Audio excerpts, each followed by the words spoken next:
Hello, everybody. Can you hear me?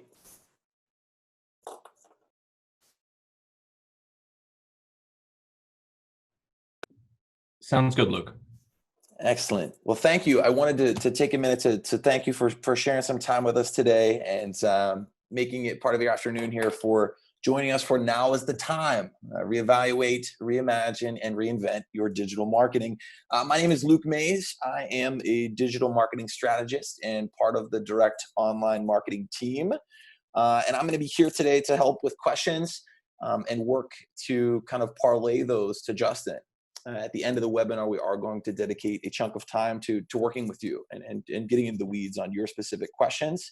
And without further ado, I want to speak a little bit about Justin Seibert. He is our president at Direct Online Marketing, and he's been manning that ship since 2006 and helping clients on every populated continent around the world to grow their digital marketing efforts and their businesses through marketing and digital advertising, which is what he's here to talk to us about today. He's done it at conferences. He's been named top most influential people and experts in the search space marketing, and been featured in multiple magazines, Advertising Age, Search Engine Strategies magazine, and more.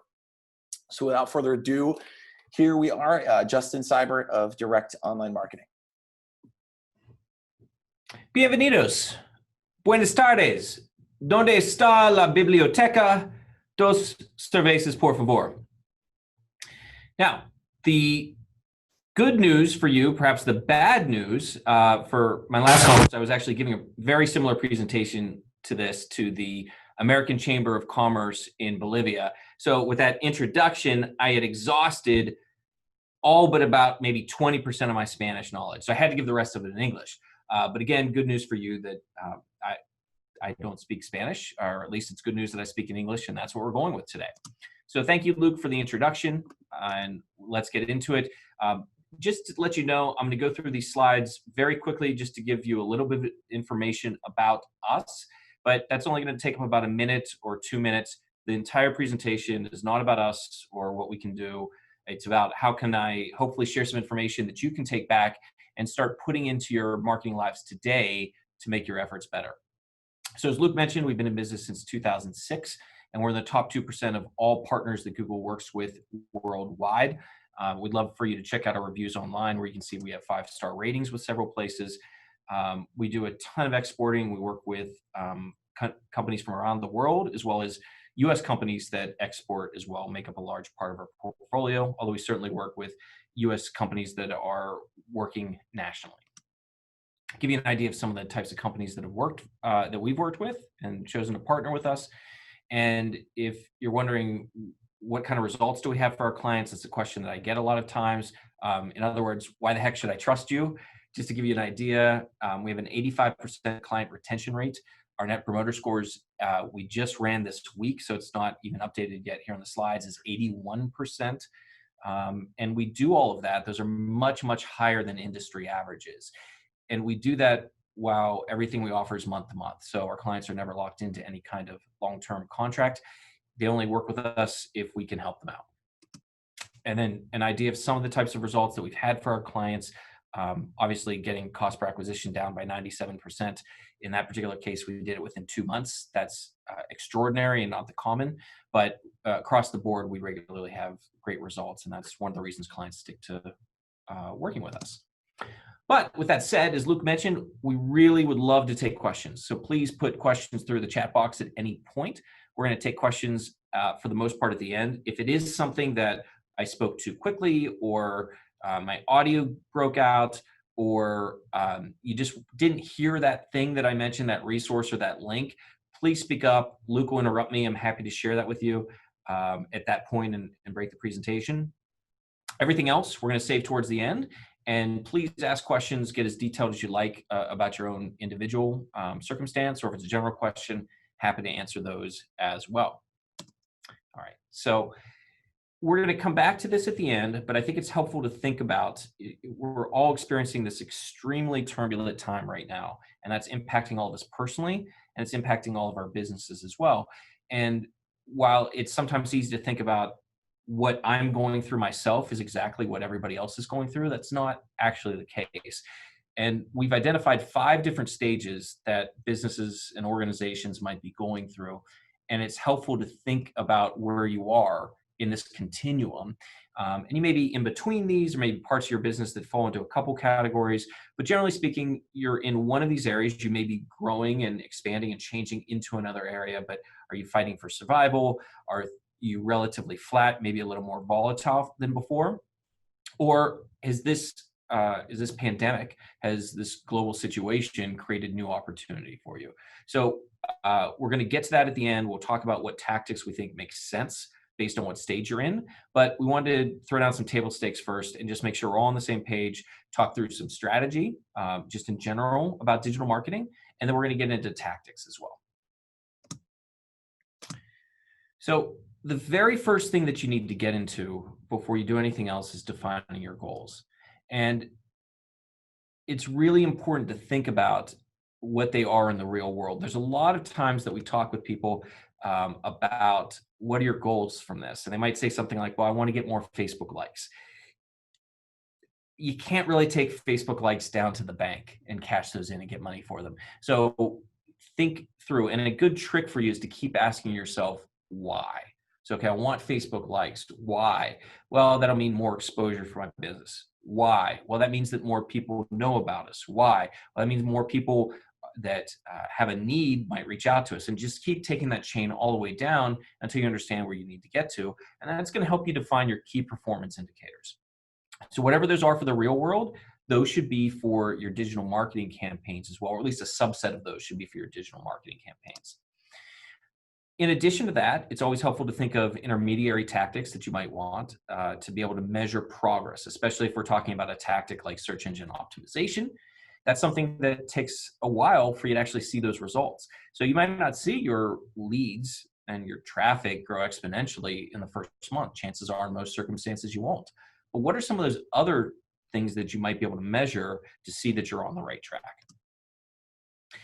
And the great thing about digital marketing, and the reason I fell in love with it when I started doing it back in 2001, is that everything is measurable. We still have some challenges today about attribution and what source should get how much of the credit for any good action that happens. And that's always going to be a problem. We're never going to solve that completely. But when you think about what we're able to do in marketing today versus what we could do 30 years ago, it's really night and day. Now, once you have your goals set, then it's time to start setting your strategy. And you start by thinking about who your audience is that you're trying to reach. And that's everything with their demographics to maybe where they work, what their positions are. Understand what the geography is and who your competition is. The more that you can drill down into knowing who that is and understanding what they're trying to accomplish, I think it'll help you hone your strategy even more. And then once you understand those things, then you can start getting into the tactics that we're going to spend some time talking through today. And the big thing I just want to stress and I want to impress upon you is, how are you going to test? You should be designing tests into your strategy from the very beginning, because it's not a matter of we just throw things out there and we hope that it works. You're going to see the results. And if you can see the results, then you can see what's working. You can design tests to continually get better results. And it doesn't mean every test works, but every test gives you a little bit more knowledge so that you can find the things that work and move forward. Now, hopefully everybody on this call already is familiar with analytics, but I want to make sure we're all on the same page. So understanding what analytics is is how people interact with your website. And then once you get that data, you can use it to help you achieve your goals faster. And if you don't already have Google Analytics or another program like that, please get it today. It's free. The only reason not to do it, frankly, is if you're concerned about Google being Big Brother, which they kind of are, but at the same time, everybody else is, and you're kind of stuck in that boat anyway. So getting Google Analytics on your site and then regularly using the reports. Even when I give presentations, and hopefully soon we're able to get back to in-person presentations, and I'll ask people, I might have every single hand go in a room when I say how many people have analytics, like Google Analytics, and then I'll ask, now, how many people are looking at those reports, actually looking at the data that matters, at least on a monthly basis? And a lot of times those hands go down to 10% of the time or 20% of the time. So make sure that you not only have it, but that you're checking it to see what works. Give you an idea very quickly of what the data might look like. You can see how many people on your site, how much time are they spending, how many pages are they looking at. And then the stuff that I really love is you get to see how they're interacting with you from which locations. So you can see the entire country or the entire globe to see which countries are interacting with you. It'll break it down into tabular formats for you as well. And then you can start drilling down into a particular country, and you can even start getting into the cities depending on the countries. Google Analytics is not necessarily able to drill down into this level or into the region or the state level for all countries around the world. It depends on how the internet works in that location and what Google's able to grab. But in many, many cases, you can see all the way down to the city level. Now, the most important thing that I can talk to you about today is conversions. And you get all of this data from Google. So you can see when somebody is converting, taking an action that you want them to take, and where do they come from, not just geographically, but what traffic source did they come from and hit your website as well.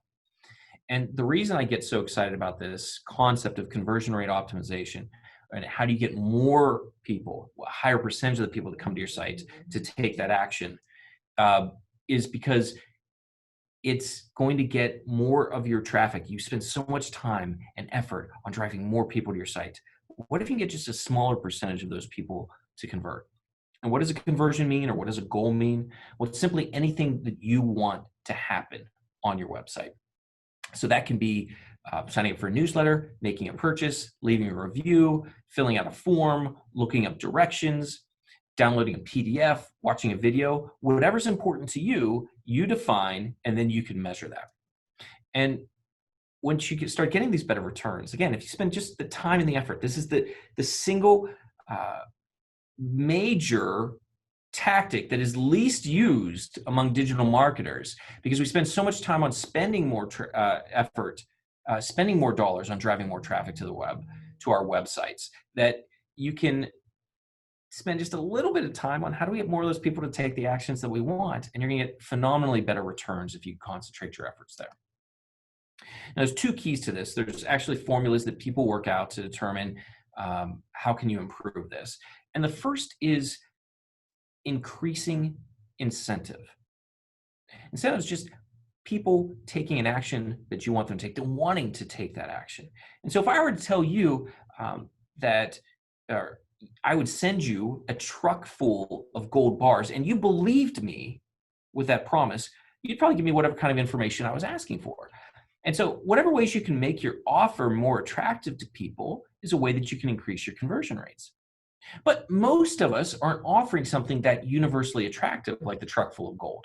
So we have to work on the other set of factors, which is how do we reduce friction? And friction is anything that makes a person not want to take the action that we want them to take. And there's a lot of ways that we add friction to the experience. The single biggest way in e-commerce that I see still is requiring people to register for an account. If you want to know what to do from an e-commerce perspective, just look at what Amazon does and how easy they make it for people to make a purchase. For people that are generating leads, the single biggest mistake that I see is asking for too much information. A lot of times we're asking for fields of information to make our lives easier, and not our users, our website's visitors, to make their lives easier. So when you ask for more and more fields, like, do you really need a street address? Do you really need to know what their high school was? Think about all those different things that you're asking for that you might be able to ask at a later step in the process once you have them in the door, and then you're able to add them to your marketing funnel or to your sales funnel at that point. The one exception to this, to reducing the number of fields, is a questions box or a comments box. So that's the one field you can actually add to a form that will increase conversion rates, where people believe that they're going to get information, they're going to get an answer to something that they're specifically asking. Now, the last thing I want to look at here before we get into the different tactics that we're looking at are reviews. So how can you generate more reviews online specifically. That's the online version of word of mouth that I think most of you recognize can be really powerful for your business. So the first thing you have to do is actively ask for reviews, and specifically ask for people that you already know are happy with your products or your services, because people are going to automatically leave reviews for you, and they're most likely to do that if they're upset about something or they're disappointed about something.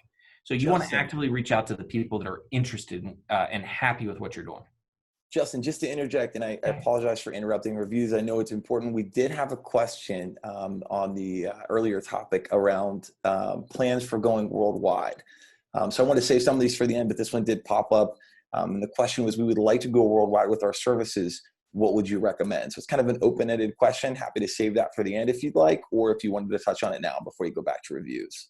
Yeah, no, I appreciate that. I'd like to probably save it towards the end, but what would be great is the person who asked that question, if you can give us a little bit more information about what you're selling, and maybe even leave the website to Luke, you can look at it and find out a little bit more information, because understanding whether we're talking B2B, whether we're talking B2C, what that product or service is, it's my favorite topic in the world. I would love to dive into this in more detail, as Luke knows. So the more information you can share in that Q&A, I'd love to hit that really hard during the Q&A session. Sounds good, Justin. Thank you. Thank you. So going back to reviews, also make sure that you're monitoring your reviews. And the nice thing now is that once you sign up for these accounts that are online, we're talking about like Google My Business, which is the maps stuff where people can leave reviews, or Facebook, or you're signing up for Yelp or TripAdvisor, almost all of these places now that if you've claimed your listing online, or you've submitted your business and you own it online with these different services, they're going to send you an email and notify you when a new review comes in. And that's very important. And then making sure that once you get those reviews, that you actively and calmly respond to those reviews. And that should go without saying, but sometimes you can feel like you're getting attacked when somebody has something negative to say about an experience that they had.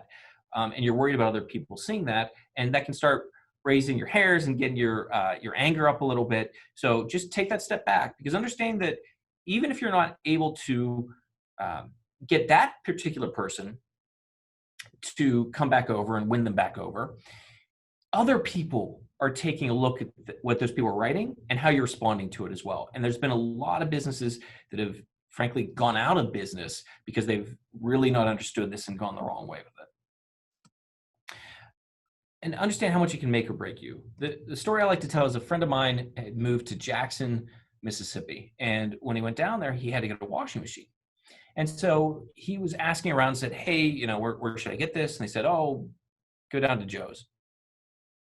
So he was going to go down to Joe's, but he was working late the night that he was going to go down there. And so he'd open his door and he was heading out, and he said, you know what, I better just check to make sure they're still open before I head out. So I looked him up online and he saw their hours, but also he saw that they had like a 1.2 star rating average out of 5. And so he started reading the reviews, and there were things like, oh, this guy, they track dirt everywhere. Everything, my machine broke on me. They don't return my calls, and just really nasty comments all over the case. And Joe hadn't responded to these. Nothing was there. And so he got back to the door. He took his keys out and he closed the door and he sat back down and he started doing research on where he was going to buy the washing machine. And not only did Joe's lose that business, they didn't even know that they lost that business. That was money in their pocket. They could take it down. He wasn't going to go anywhere else. So by not actively managing those reviews and what people are saying about you, and of course having good service and all those things that go along with it, it can really, really hurt your business. So one thing I'd like everybody to do right now is to go ahead and pull out your phone if you don't have it out already, or pull up another screen while we're watching this. And I'd like you to take a look and do a search for the name of your business along with the city where you have a physical location. And chances are you're going to see something like our box that you're seeing over here on the right-hand side of your screen.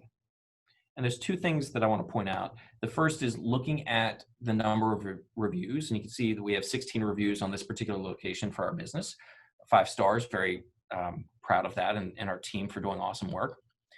But the other thing I want you to look at is this. You're probably going to see something pop-up like this that says own this business, and you can click on that and it'll tell you if somebody's already claimed it, or if not, that you can claim it. And if it hasn't been claimed yet, please do that post haste. It's free. And then you can start putting up the pictures that you want. You can put in the description that you want, make sure that the hours are right. And I will say, if you do take customers to your business, I can't stress to you enough how important that is. I've heard tons of stories, like virtually every time I give a presentation in person, somebody will say, yes, this exact thing happened to me, where I looked at the hours, they were wrong, and I went down to the location and it wasn't open.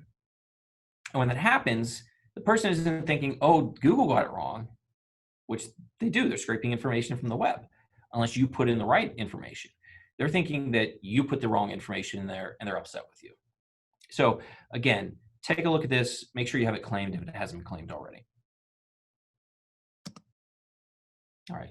With that, we're going to jump in and start talking about the tactics. And we're going to start with search.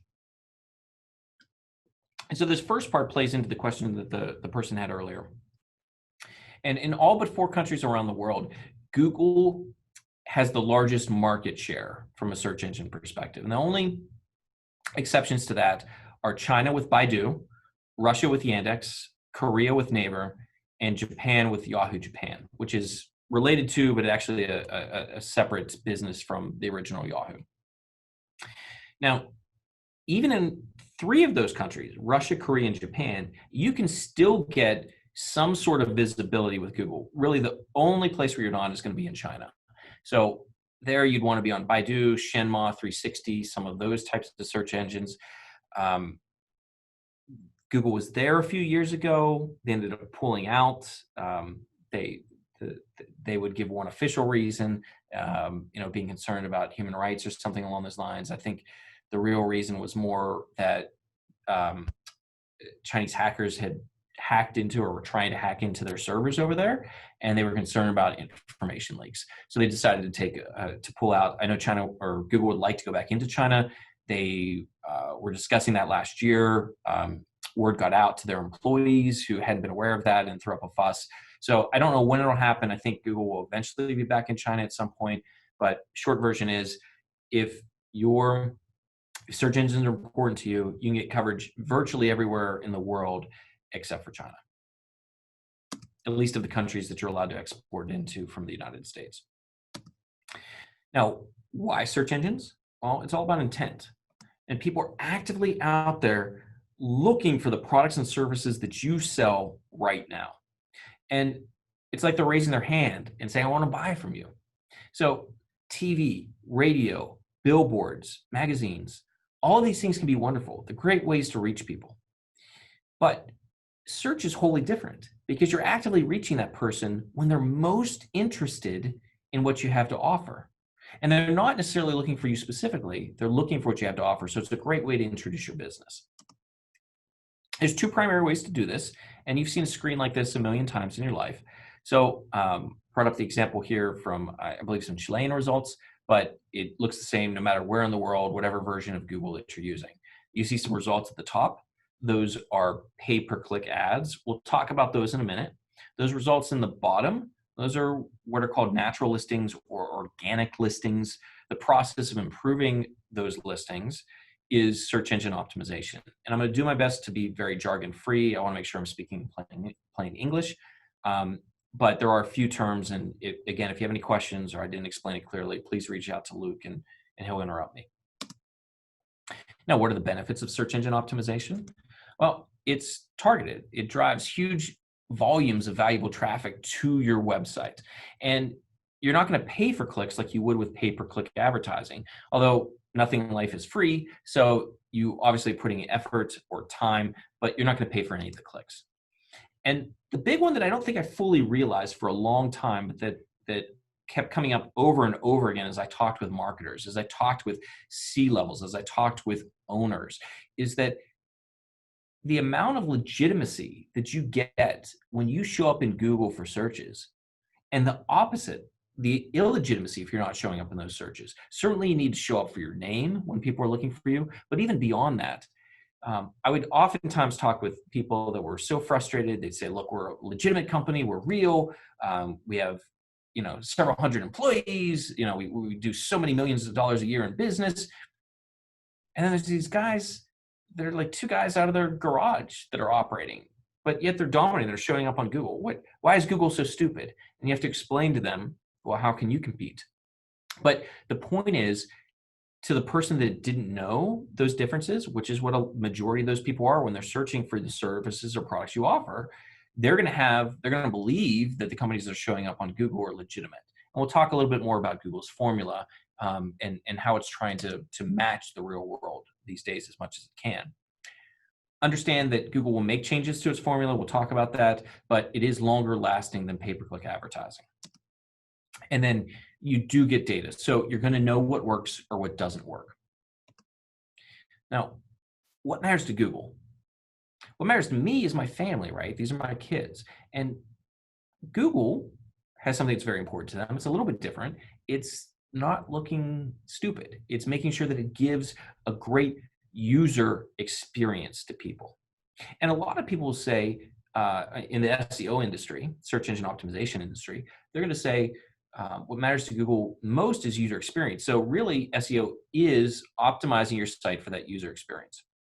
And I think that's mostly right. I would just say that Google is approximating user experience. So it's optimizing for the formula that Google uses. So it's not quite the same thing, but very, very similar. And when we look at how it works, it's all keyword based. So sometimes people will say, how do I rank for Google? I want to rank on everything. Well, that's not really how it works. It works based on particular keywords because they're always trying to give the most accurate information for any given search that a person can do.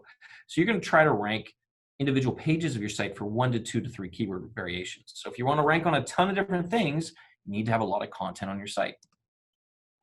Now, they use this giant formula they call an algorithm just to make themselves sound smart that has hundreds of variables.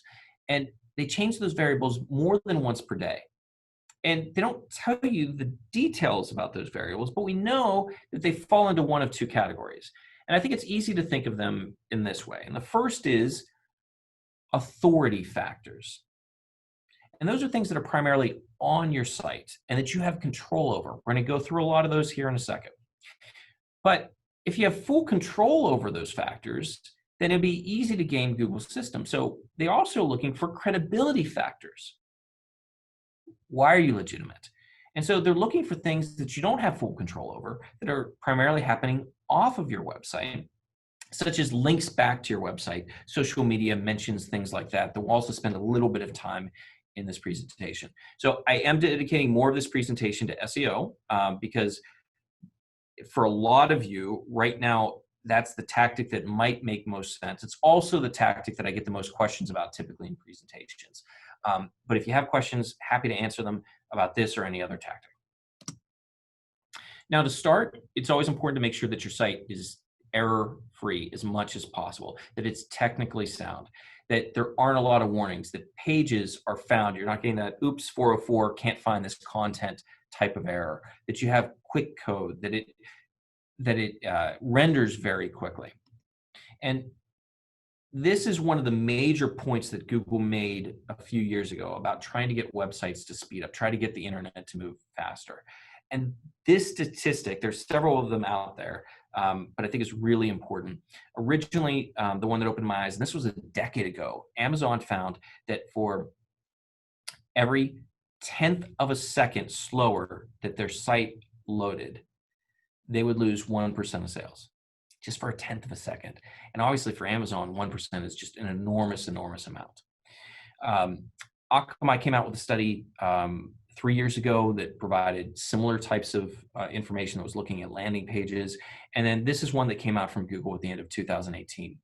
And it found that for landing pages, meaning the first page of a site that the user hits, usually it's the home page, but it could be any page on your website.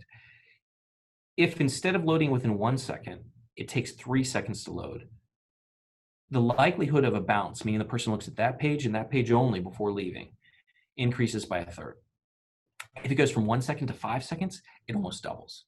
So the faster you can get your site to load, the better. And again, to the earlier question that we had, understanding that in different parts of the world, more often than not, they're using their phones to access your website, and that internet connection is not going to be as reliable. Understand that you might be getting 2 seconds or 3 seconds or 5 seconds for it to load for when you're trying to look at your website. But in China in particular, if they're behind the Great Firewall, then that 3 seconds could easily be 8 seconds or 12 seconds or 15 seconds. And if your competition is loading faster than that, understand that they're not going to stick around for you. Now, content, a lot of times you hear the phrase content is king. I would say something similar to that. Content is the backbone of having any great SEO strategy. It's hard to rank your site if you don't have great content that people care about. So you're looking at how do you create that content using words. Don't throw in stuff just to make it longer. It has to be valuable information, but going into more depth than the competition. So a good rule of thumb, look at the rankings in Google and who's ranking ahead of you. Look at how much they're writing and then what they're writing about and how can you go into more detail.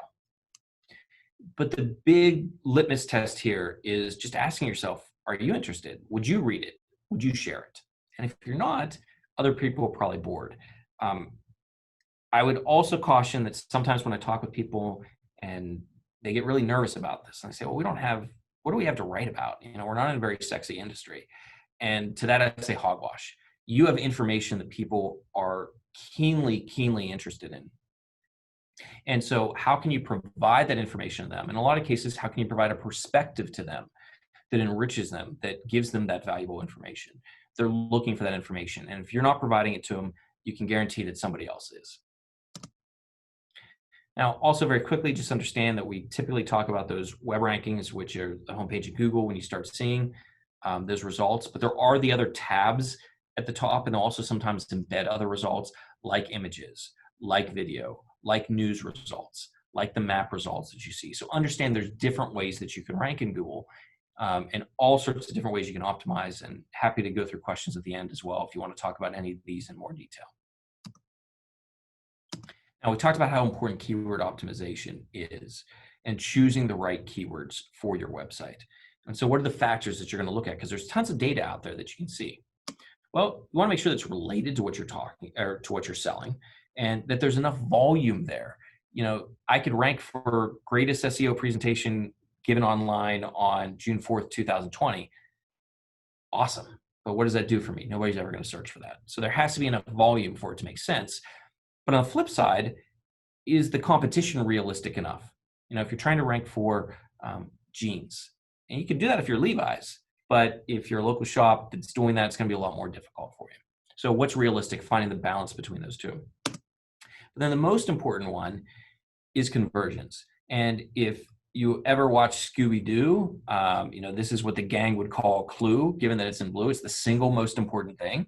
How likely is that keyword going to lead that if a person clicks on it and finds your site, how likely is it that they're going to convert for you, that they're going to take the action that you want them to take? And when you're optimizing your site, you want to use the keyword in the copy, in the tags. When we talk about title tags or meta description or any of that kind of jargon that you might hear, you want to use them in those places that are important, and you want to use them earlier on. So the more you can talk about that keyword in the beginning, the better. And then finally, I would just say, don't stuff the keywords. That was something that maybe worked, I don't know, a dozen years ago, but Google has gotten a lot smarter than that. So when you are writing, make it sound natural, like a real writer. Just try to work in the keywords. It's not, I like lemons. Lemons are my favorite. I think I like yellow lemons better than any other type of lemon. And even when I go to the grocery store and I pass the lemon section, I can't stop without picking up a lemon and smelling that lemon. It doesn't work anymore. Don't write like that. And in fact, Google's gotten a lot smarter with the natural language processing. So looking at synonyms for the word are really great so that Google sees that syntax as well. And a few tools that are up here. Google Ads is the only one that's completely free. You would sign up for a Google Ads account, but then you would get access to their keyword discovery tool. You would need to put in a credit card, but again, you don't have to run any campaigns. You would still get access to that data. You can also look at SEMrush, Keyword Cake, SpyFu. Those are a few of the tools that we use and that we like. And most of them are freemium models, meaning you can get a little bit of information when you sign up for a free account, But if you want to get more of that detailed information, you would need to sign up for a subscription.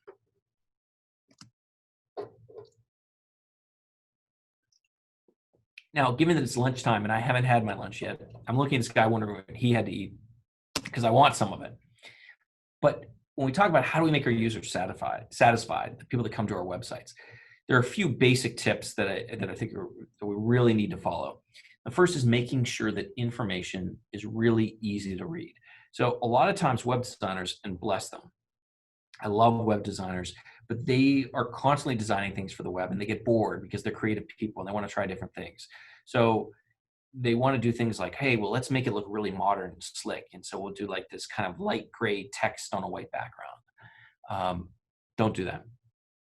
Go with really dark text, a black or at least a dark green or something like that on a white background. Also be very careful with how often you use reverse text, meaning having white copy on a black or a dark background strains the eyes. So think about old people like me, make it really easy for people to read, make sure that the font is big enough, and make sure that's easy enough to navigate so that people are able to get to the information that they're looking for, but also make sure that they're able to get to the information that you want them to find as well. Fast loading we'll come back to in a second. It's incredibly important for user experience. And then like we talked about with conversion rate optimization, making conversions easy, as well as optimized for mobile. And this is another time that I would say if you have your phone out, or if you don't get your phone out, I'd like you to pull it up. Understand that mobile is here. As people in the other parts of the world have known this for a long time. It's taken the US a little bit more time. I've been giving a version of this slide in presentations for almost a decade now. And I used to say, mobile's coming. Well, it's here. Two stats you need to understand. The first is that 75% of all purchases happen on multiple devices. Start on maybe their phone, then they finish on their computer. Maybe they're looking something up on the commute home, and then they finish when they're in the office. But this is the scariest one to me. And so Google found that almost half of people, 48%, that don't find what they're looking for quickly on your site when they're on their phone will never return to you. It's so difficult. We spend so much effort on getting people to your site. And if they're not having the great experience, they're just going to leave and they're never going to come back. So we're going to, two tools that I would suggest that you use are Google PageSpeed Insights and Pingdom. We'll come back to that in a second. But what I would like everybody to do, again, I told you to bring out your phone, is just look up your website, go on it. I'll give you a second to do this. And I just want you to ask yourself, if you weren't associated with the company, but you were a potential customer, would you buy from you?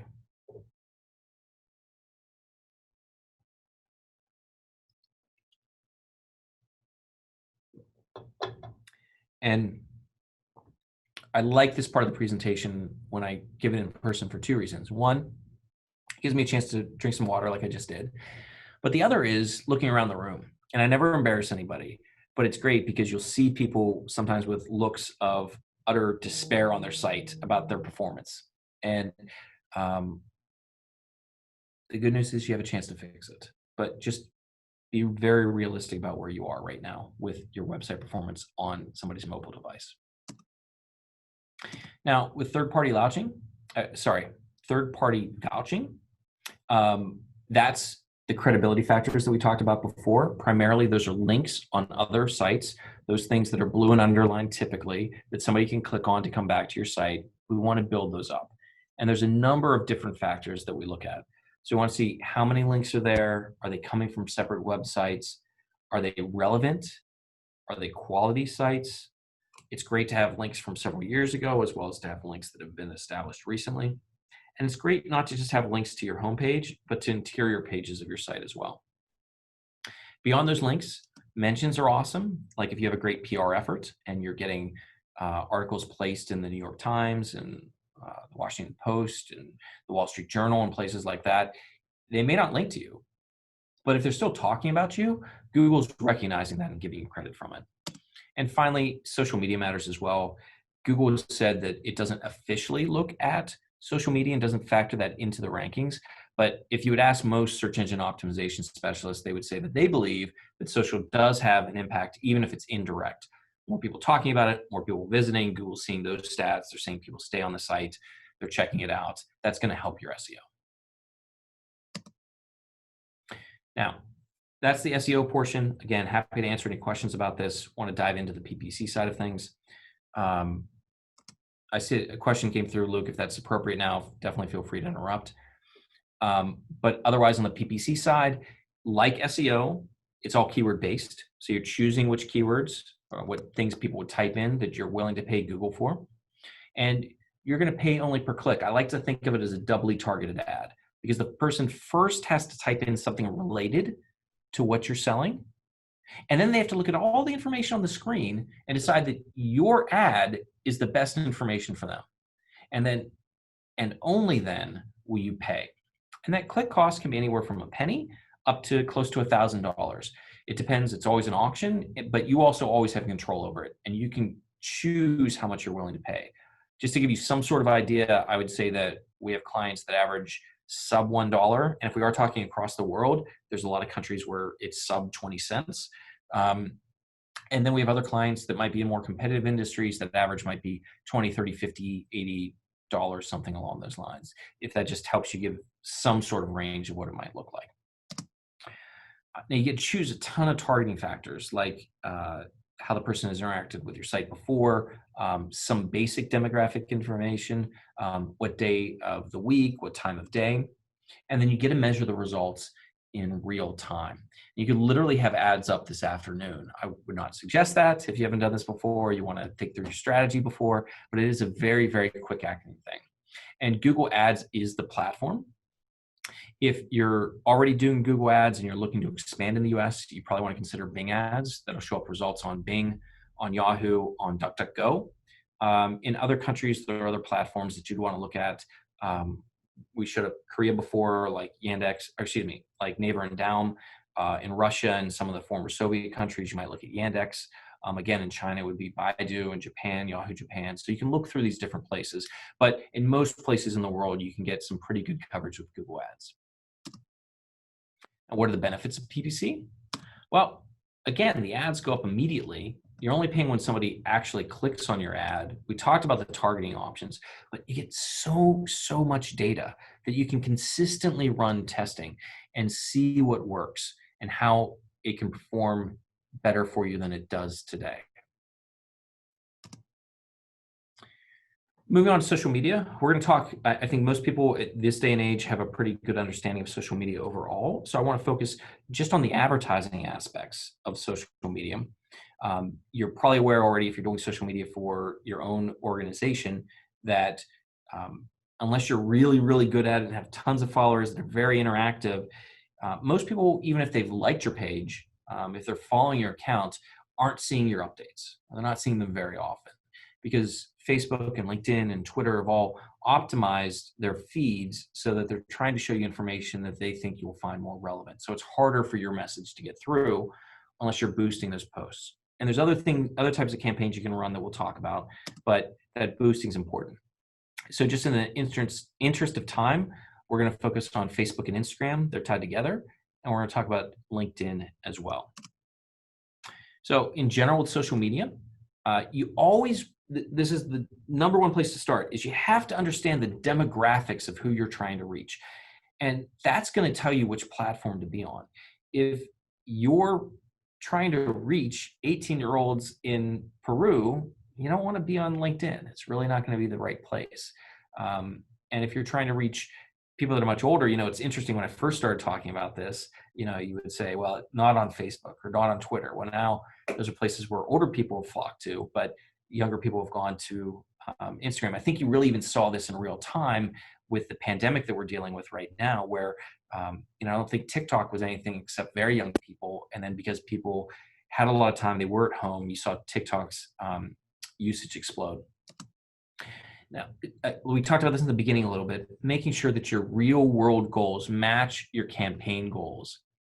And you're going to pay per engagement, similarly to how you do with pay-per-click advertising with the search engines. And you can do retargeting and some other ways that you can target people that we'll talk about that vary depending on the particular platform. Benefits is you're reaching people that they spend a ton of time on. And in many cases, there are huge audiences that you can reach.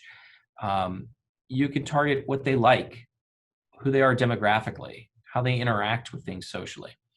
And you can use it to get more people to follow you and to get more engagement, but you can also use it to get more reach so that people are seeing your messages more often and driving them to take action. Now, Facebook and Instagram, they have over 1,000 different variables that you can target people on because they have data based on what you've told them directly about yourself. They have data based on what you've liked while interacting with Facebook. They have data based on how you've interacted with the web because you haven't logged out of Facebook, so they're seeing that information as well. And then they have data based on third-party data aggregators that they have deals with. So even down to like what car you drive or what your household income likely is. They have all of that data. So it's really great from a marketer's perspective. Facebook over the last 18, 24 months has started to restrict some of those types of tactics, but there's still over 1,000 different variables you can use to target people with your messaging. Some of those things are location, and that's true for all the digital advertising we're talking about. On Facebook and Instagram, you can get down to the zip code level. You're looking at demographics. What are people interested in? What do they like? How do they behave? And then even who their connections are. With LinkedIn, it's a little bit different. You're able to reach people based on their corporate information, their professional information. But the big thing I want to point out is that we've done a lot of LinkedIn advertising campaigns. And the single most important factor for success is the content you're offering to people to raise their hand. So if you're trying to run a campaign that's just, hey, free consultation, you might struggle with that a little bit more. People aren't looking actively for your solutions on LinkedIn. That's not how they're interacting with it. It's not Google. But when you know exactly who you're trying to reach, and you can offer them a great white paper, a great webinar, those tend to work very well, then you can get people to raise their hand and give you a chance to work with them. So you can target based on the company itself or the company size or the industry that it's in. You can look at the person based on their title, based on their seniority level, the type of work that they do, and even kind of groups they belong to. Now, display advertising, and you can do this through many, many different platforms. Social media is even a type of display advertising. But one of my favorites is the Google Display Network because they have massive reach, over 90% of the reachable internet audience you can get through the Google Display Network. What happens in the old days, you would buy a banner directly from a website. But those websites couldn't sell all of their inventory, so they turned around to third-party networks and said, well, get us whatever you can. So you can get an ad on a website in many cases without doing a deal with them directly, which massively brings down your exposure and your costs. So you can choose to place an ad on a particular website or a particular page of a website. You can do your ads based on what that site is talking about or that page is talking about, based on the user and what their behavior is. And are they actually in market for something that you're selling or something related to what you sell? And then you can even upload your email list. And you can do this with social media as well, where they will then match those email address to the users that they have to be able to serve the ads. Now, my favorite way of doing this, the part that I get really excited about, is retargeting. So sometimes you hear this referred to as remarketing, but means the same thing. It's cyber stalking, right? How do you serve an ad to a person who has previously interacted with your site in a particular way? And it's super creepy, although not as creepy as some of the other options of things that you can do these days. But it's also pretty awesome because the ROI is so great. So I like to think of it as cross-em. You can really have low exposure, low costs associated with it, but you can get high returns. And really it works for almost any industry when done well. The two exceptions are sometimes in sensitive industries like medical, it's a little bit harder to run. There are platforms that won't take you. And then in the second case, it is dealing with sites that just don't have enough traffic. So you do need a certain number of cookies or users built up for it to make sense for you. Very quickly with video, huge fans of this. And if you are advertising your video, YouTube, you can run through Google, has tons and tons of options that weren't there before, where we do a lot of direct advertising. So video wasn't so important for us. We're using it a lot more for our clients' campaigns now. people are spending tons and tons of time here, and you can actually do some really cool things where you can even get people to submit information without leaving YouTube. Now, went through all those tactics very quickly because I want to get as much information to you as possible. And I do want to spend time on that framework that we talked about at the beginning of the webinar. So we have a great webinar here, a great infographic here that if you want to download, you can go here. We'll make this presentation available to people afterwards. But if you're looking up our crisis response guide, it's just an infographic that you can download that has a lot of great information that's really digestible. But to break it down, the first level that you might find yourself in is that survival mode. You're just trying to make it to tomorrow.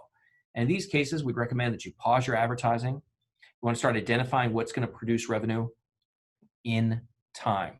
So there might be campaigns that'll pay off for you, but a few months down the road, and that's not worth the capital that you have to expand right now for the payoff later. So what is going to be fast enough for you? And whatever you can do to boost free messaging. I'm a big fan of, if you already have an app, how can you get people to download that? Because you can do push notifications. Social media is a great thing to take advantage of. PR, email, video. These are all things that you can do. In many cases, don't have any cost or have very, very little cost that are great ways for you to continue to get your message out there. Now, if you find yourself not doing great, but you're not quite at that all hands on deck, survival, my hair's on fire kind of mode, and you're more of a downturn, it's about how do you maintain a lean presence. And in those cases, you want to pause all but your highest ROI ad campaigns.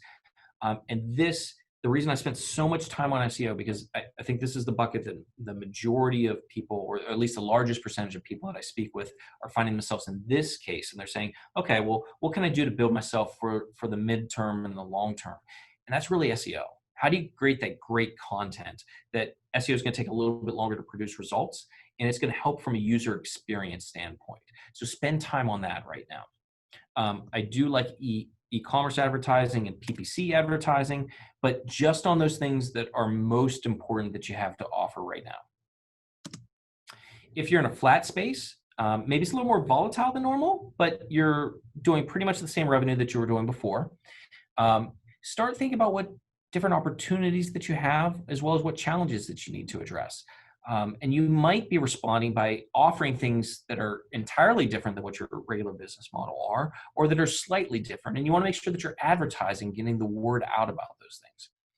And I would also say, be really, really open if you're in the situation to acquisitions, because even if you're just flat, that's better than some other organizations in your industry sometimes. So there might be opportunities for you to gain new businesses that really need a lifeline, or talent that unfortunately has been let go. And so those are good opportunities for you to look for.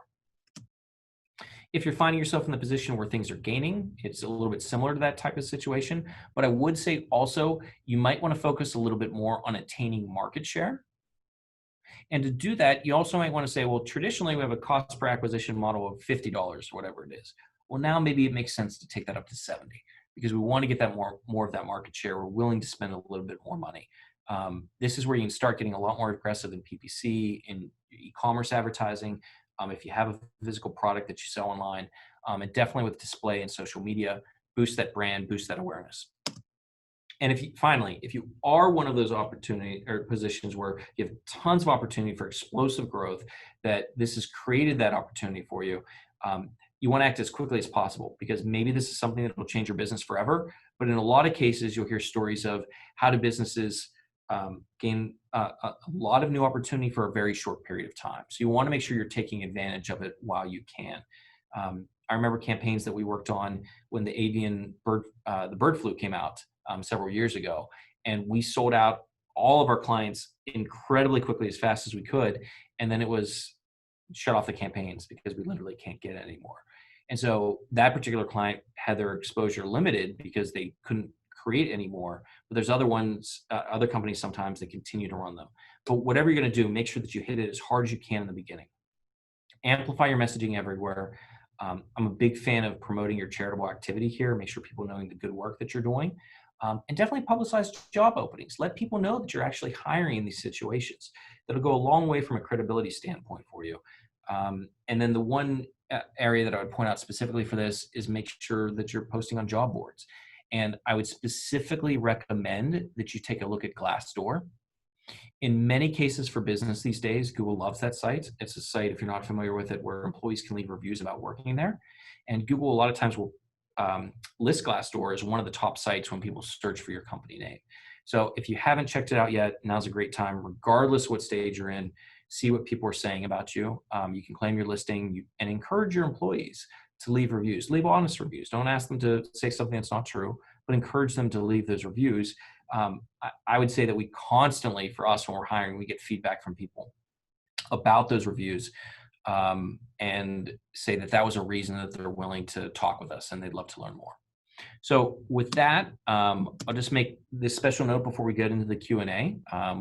If you are interested in a consultation, this is completely risk-free. It's completely not even a sales pitch even. It's if you want to talk about what you can do for your business and just want another set of ears that are experts, have done this for a long time, we're happy to help you out on that. So you can go to directom.com/offer.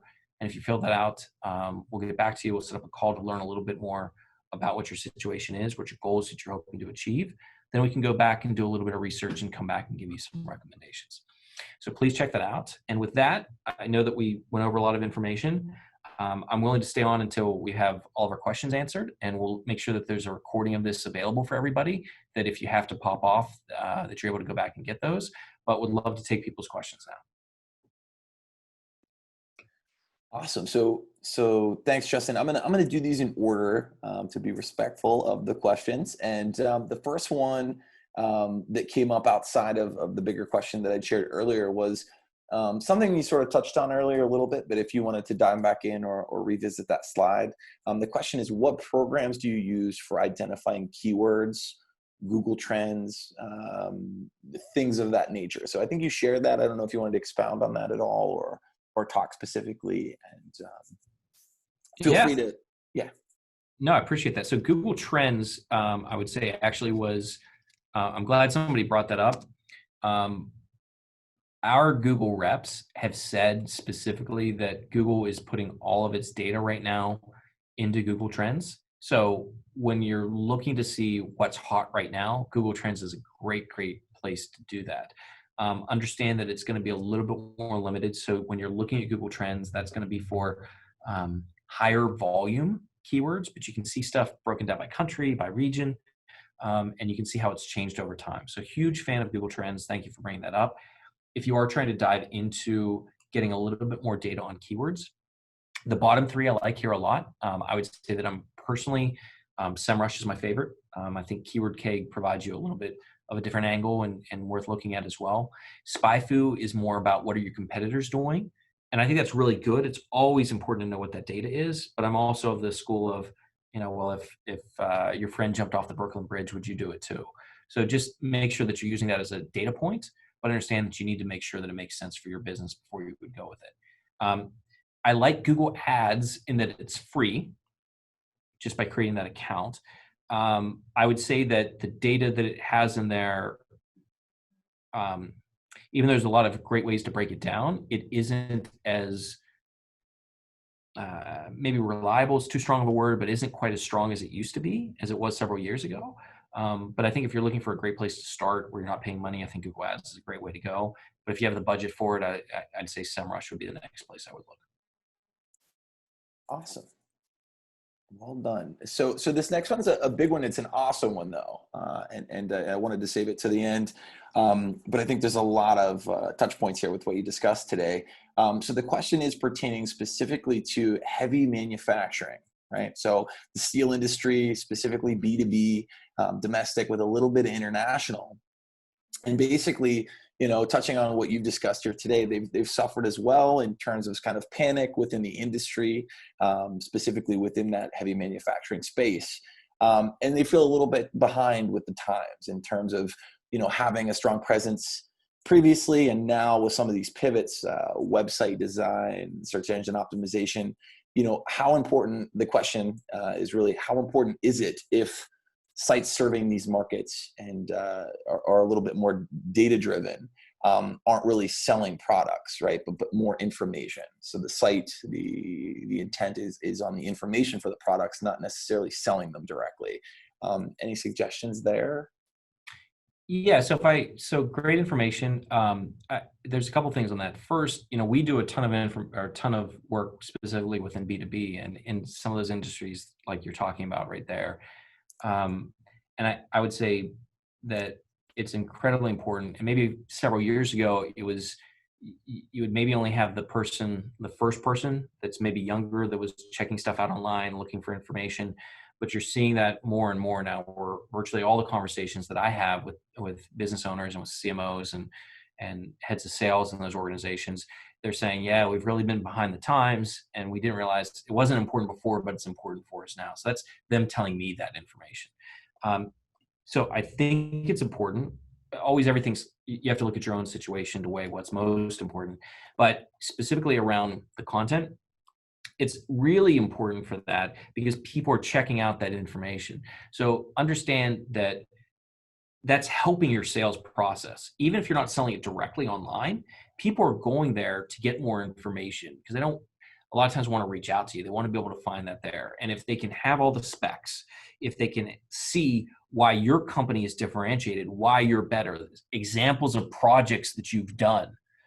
If you work with government agencies, showing those logos that you've worked with, showing the geography that you work within, anything that you can do to boost up your credibility, as well as give them information and show them examples of similar type of work that you've done.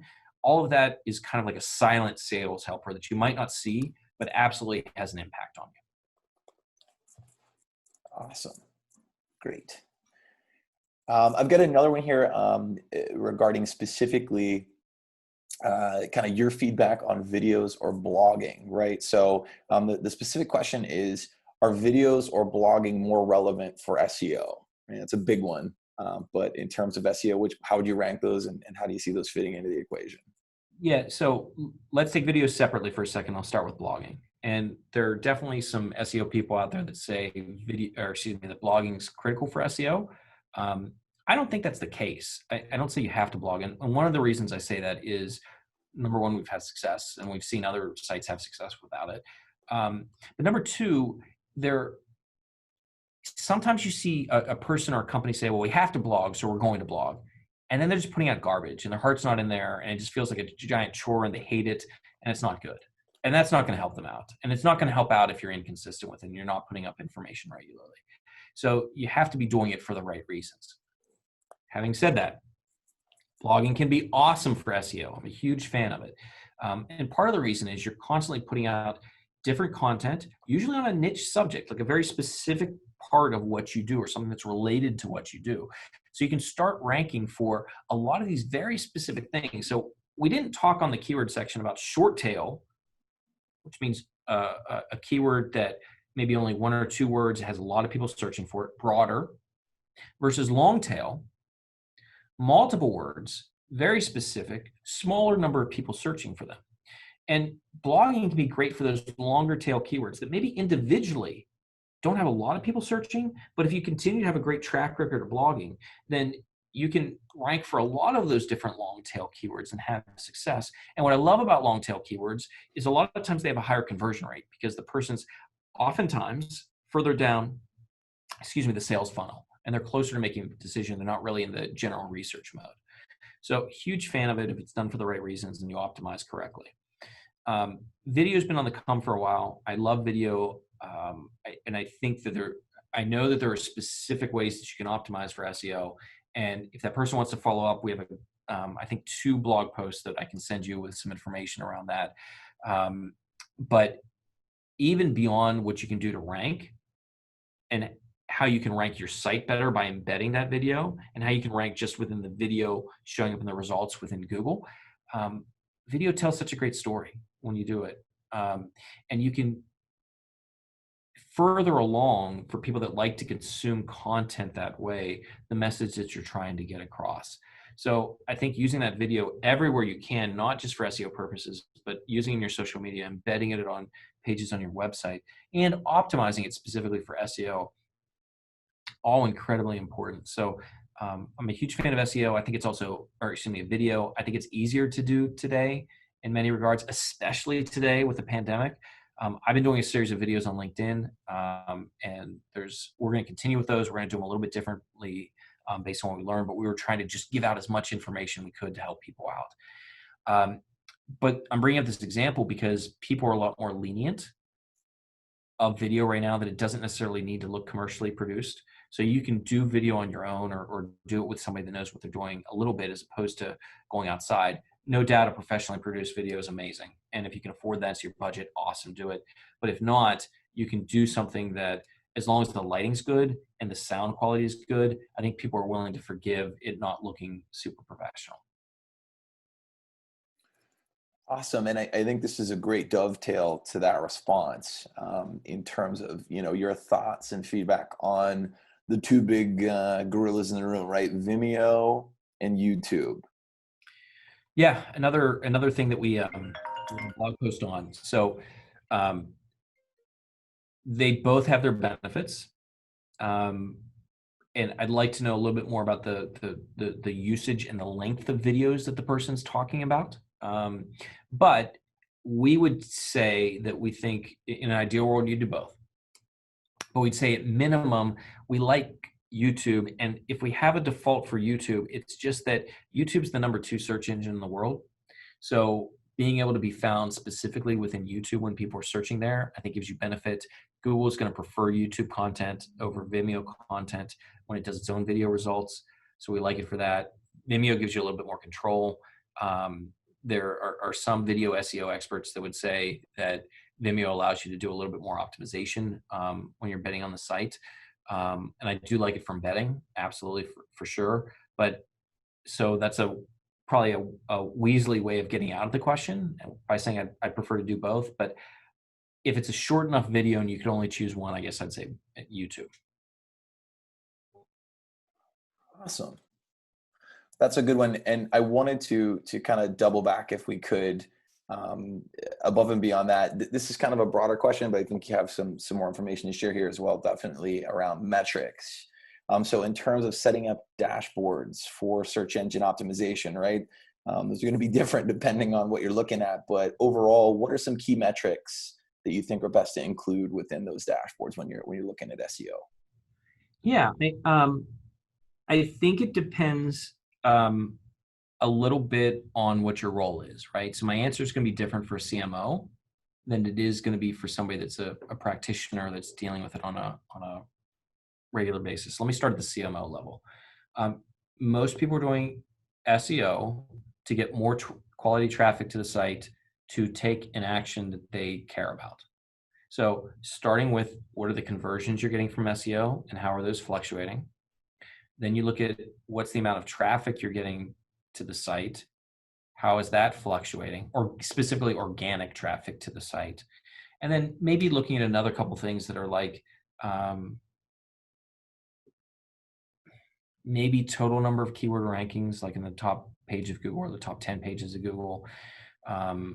Maybe looking at some other indicators like time on site, number of pages. I think just basic information to give you an idea of the quality of the traffic that you're getting that maybe isn't leading into conversions yet. And I'd like to keep it pretty simple. Now, if you're a practitioner, there's a ton of data you can look at. So I think rankings are definitely important, and you want to focus on those. I think sometimes people get a little too focused on rankings. They're important. There's no doubt having a difference between a number 9 ranking and a number 2 ranking on the first page of Google makes a huge difference. Page number 3 versus page number 1 makes a huge difference. So they're important to look at, but I wouldn't get so laser focused, because I think people tend to lose sight of what's truly important with SEO. There's some other great metrics out there. I do think looking at your overall link portfolio, number of links, number of separate domains back to your websites, a good thing to review. If you're using something like SEMrush or Moz and you're looking at domain quality, various quality scores that you can see for your website that approximate Google's PageRank that it used to publish, I think those are good to look at as well. So I think those types of things, if that's helpful, I'm happy to answer questions about other ones, but a high level, if you're CMO, just really look at a couple of those top level related to your ultimate goals. If you're further down the chain, you can look at some things in more detail. So awesome. The next question here is sort of pertaining to an audit on the website, right? So the question specifically is, if my agency just launched a new website, how soon is too soon to conduct an audit on the site? I love this question. And I want to talk about a concept first, that when you change a website, especially if it's a major change, like if you're just changing the look of it and URLs are staying the same and content's all staying the same, I'm not super worried. But if you're making major changes to your website, a complete overhaul, what happens a lot of times is that in almost all cases, your site's going to take a dip. And if you haven't properly prepared for that, that dip can be very deep and it can last for a very long time. But if you've prepared with what we'd call SEO migration, it doesn't matter what terminology you want to use, that's just what we call it. But if you prepare with SEO migration, you can keep that dip from, it's going to happen anyway, but can you make it not be as bad and get the site back to where it was and beyond in a relatively short order? I can remember we were giving a presentation with that we co-hosted with Google down in Louisville, and we had a company come to us and wanted to get information about this. And we gave it to them, and then they said, okay, thank you. We're going to go do it on our own. And we said, good luck, hope everything works out well. And they came to us about a year later, and they had lost about 30% of their traffic. And they were an e-commerce business. So you can imagine what kind of impact that had on their revenue. And unfortunately, at that point, all we could do was really build them up because it was too late. So in terms of doing that audit, in an ideal world, you do the audit of the regular website before it launches. You do the audit of the dev site before it launches. And then you do an audit immediately after it launches, because you want to find anything that even if it looked good in the dev mode, maybe it created some issues that you need to look at afterwards. I'd also look at analytics. Are you seeing like top organic landing pages drop down that were ranking and sending you a lot of traffic before? So I think the time is absolutely right now. Awesome.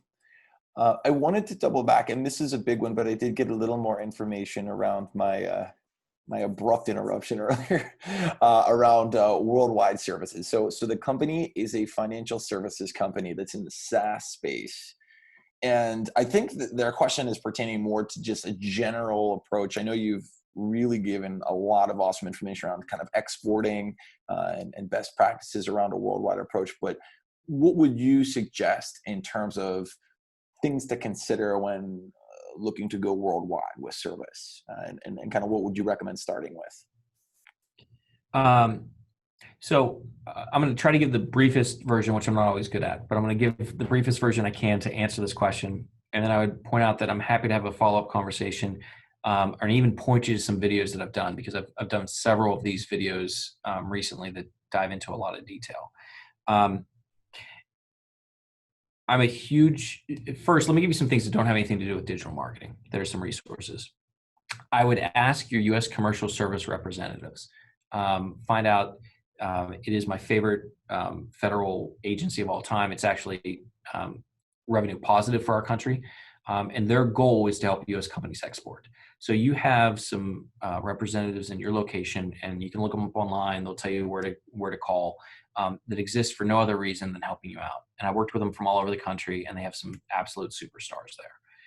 And they can get you a lot of information about which countries have the most interest. They also have a market diversification tool that's online, that's free. You put in data about what you're selling.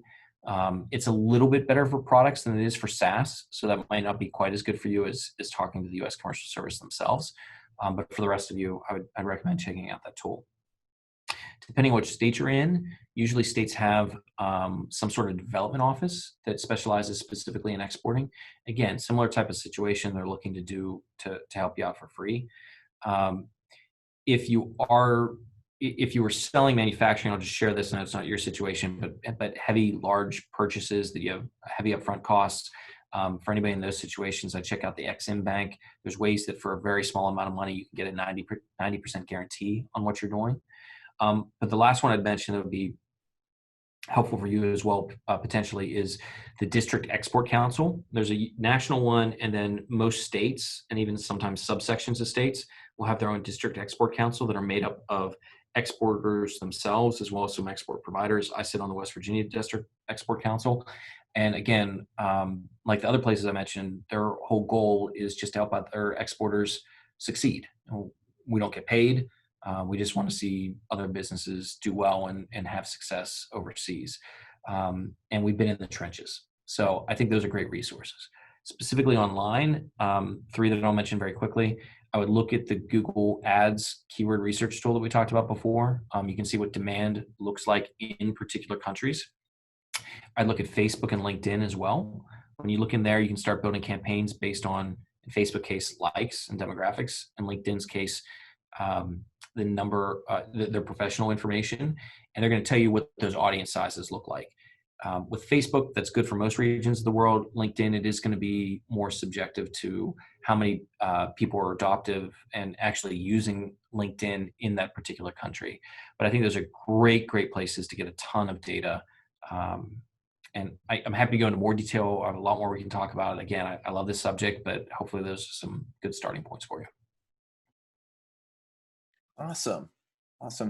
I've got another one here about FMCG products and engineering products, right? Being promoted internationally through digital marketing. And I know you kind of just talked about that. I don't know if you want to talk about anything specifically around engineering products to kind of sharpen that response.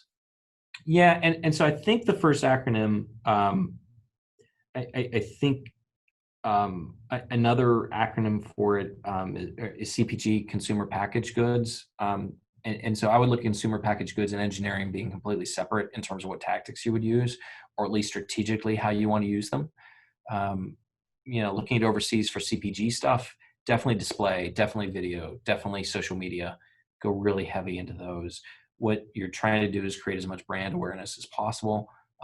Maybe you have a coupon strategy type thing. We can talk about that, but typically those are a little bit less action driven.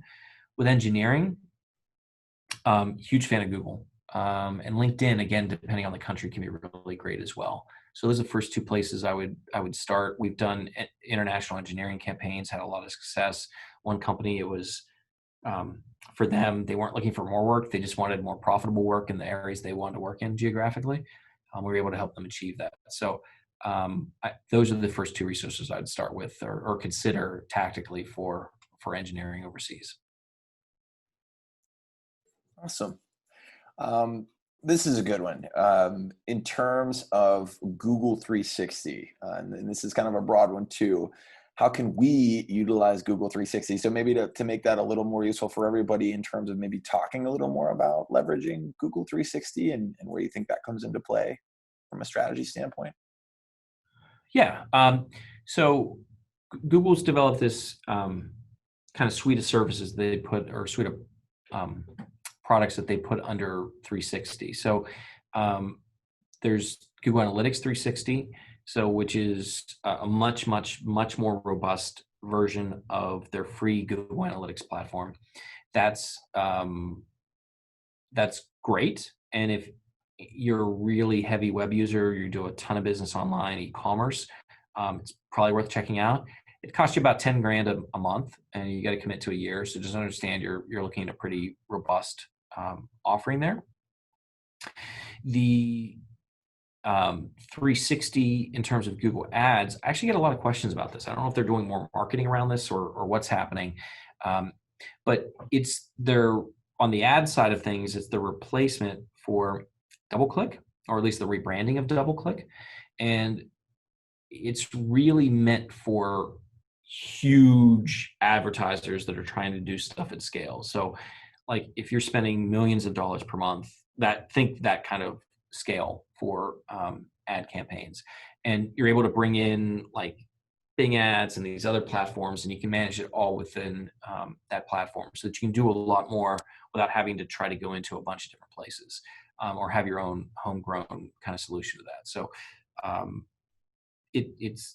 know people that like to do it or companies that use it, they find it incredibly useful to do things at scale, but just understand that it is for really meant for really large advertisers. Awesome.